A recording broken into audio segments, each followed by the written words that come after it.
آج ہم بات کرتے ہیں تنگ دستی سے کیسے نکلا جائے۔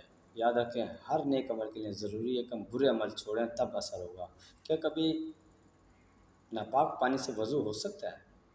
کبھی نہیں ہو سکتا، کبھی بھی نہیں ہو سکتا۔ 100 دفعہ کر لیں، 1000 دفعہ کر لیں، نہیں ہو سکتا۔ تو پہلے تو پانی کو پاک کرنا ضروری ہے تاکہ ہمارا وضو ہو۔ تو ایک تو ہمیں بہت سے ہمیں گناہوں سے بچنے، گناہوں سے جنگ ضروری ہے۔ پھر اس کے بعد ایک صحابی آ گیا، رسول اللہ تنگ دستی ہے کیا کروں؟ رسول اللہ نے کہا کچھ نہ کرو، صرف وضو میں رہا کرو۔ ٹھیک ہے، وضو میں رہنا شروع کیا، آیا کہ یا رسول اللہ اللہ تک کی رحمت کے سوا رزق کھل گیا۔ اچھا پتہ ہے کیا، وضو میں ہر وقت رہنا تو مشکل کام ہے، رسول اللہ نے تو بڑا آسان سا بتا دیا، کوئی لمبے چوڑے وظیفے نہیں بتائے جیسے آج کل یوٹیوب پہ اور جناب والی ویڈیوز میں اویلیبل ہیں۔